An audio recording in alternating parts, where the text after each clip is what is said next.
Hi guys, आज के इस वीडियो में मैं अपनी इंग्लिश की स्ट्रेटजी आपके साथ शेयर करने वाला हूँ। तो इस वीडियो को अंत तक ज़रूर देखें ताकि आपको ये चीज़ समझ में आए कि इंग्लिश मैंने कैसे कंप्लीट की। देखिए, आपकी तरह जैसे आप में से बहुत सारे हिंदी मीडियम से होंगे, तो मैं भी एक हिंदी मीडियम से ही रहा हूँ। तो लॉकडाउन के पहले की बात है। इस टाइम पे मैंने एक कोचिंग लगवाई थी। मैंने अपनी पढ़ाई इंदौर से करी थी। उस टाइम पे मेरी इंग्लिश इतनी अच्छी नहीं थी। फिर समय आता है और लॉकडाउन लग जाता है। तो लॉकडाउन के बाद 2020 से 2022 तक मैं 2 साल घर रहा हूँ। इस 2 सालों में मेरी पढ़ाई बिल्कुल भी नहीं हुई। इन 2 सालों में मैंने बिल्कुल पढ़ाई नहीं करी। लेकिन क्या है कि कुछ लोग ऐसे रहते हैं जिन्हें कुछ करना होता है। तो जब लॉकडाउन लगा हुआ था तो मैं घर पे फ्री रहता था। तो उस टाइम पे मैंने अपना यूट्यूब चैनल स्टार्ट किया था।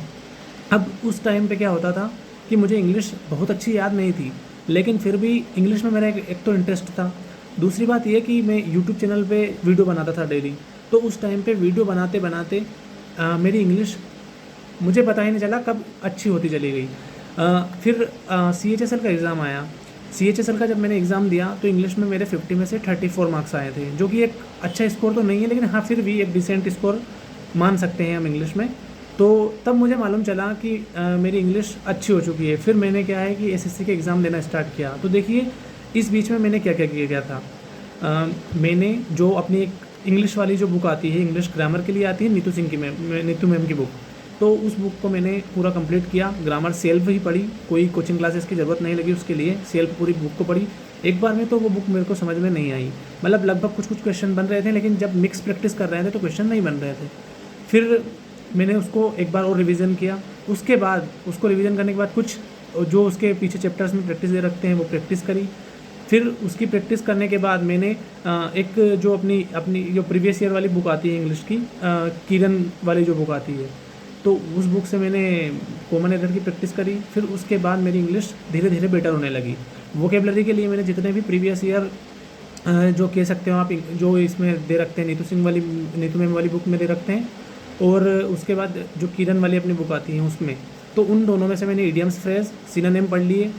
और एंटोनिम देखिए, आपको कभी भी नहीं पढ़ना होता है, क्योंकि एंटोनिम से क्या है, हम एग्जाम में कंफ्यूज हो जाते हैं। जब हम सिनोनिम पढ़ते हैं या फिर किसी वर्ड का मीनिंग सीख लेते हैं तो अपने एंटोनिम वगैरह सब कुछ अपने आप ही अच्छा हो जाता है। तो इसीलिए आप केवल सिनोनिम पढ़ने पर ध्यान दें, ठीक है। अब हमारे 2 पोर्शन मैं आपको बता चुका हूँ कि जो एक तो हमारा वोकेबलरी सेक्शन कैसे कंप्लीट हुआ, दूसरा ग्रामर वाला सेक्शन कैसे कंप्लीट हुआ। अभी देखिए, CGL की जो, अगर आप CGL की प्रिपरेशन भी कर रहे हैं तो इसके मेंस में क्या होता है, PQRS वगैरह आते हैं। तो इनके लिए क्या है, आपको एक थोड़ी बेटर अंडरस्टैंडिंग की ज़रूरत पड़ती है। तो ये चीज़ें हैं। एक इंग्लिश माध्यम जो टेलीग्राम पे आपको एक मिल जाएगा, उसमें एडिटोरियल बेस्ड होता है। तो उस पर डेली का एक एडिटोरियल आता है। तो आप यदि उस एडिटोरियल को डेली पढ़ते हैं, हालांकि मैं भी इतना देखो रियली बता रहा हूँ, मैं भी इतना कंसिस्टेंट नहीं रहा हूँ उसको पढ़ने में, लेकिन हाँ, जब भी मुझे टाइम मिलता या फिर जब भी मेरा मन होता तो मैं उसको पढ़ लेता था। तो उसको पढ़ने से क्या होता है कि एक तो हमारा डर निकल जाता है, क्योंकि देखो हिंदी मीडियम वाले जो रहते हैं तो वो बहुत बड़े पैसेज देखते हैं तो डर तो लगता है, सीधी सी बात है, सभी को डर लगता है। अब वो क्या है कि धीरे धीरे जब आप उसको रीड करते रहेंगे तो आपका डर निकल जाएगा, और जैसे ही आपका डर निकलेगा तो आपको इंग्लिश अपने आप ही बनने लगेगी। देखिए, कॉन्फिडेंस एक बहुत बड़ी चीज़ होती है। यदि अगर हमारे में कॉन्फिडेंस हैं तो कई बार आपने देखा होगा, जब हमारा मूड ठीक रहता है, कॉन्फिडेंट हम रहते हैं, तो कई सारे क्वेश्चंस जो हमें याद नहीं होते एग्जाम में कर लेते हैं, ठीक है ना। तो इसी प्रकार से आप वो पढ़ते रहिए। इंग्लिश माध्यम पे वो एडिटोरियल कितना टाइम लगता है यार, उसमें थोड़ा सा छोटा सा आता है, 20 लाइन का भी नहीं रहता है।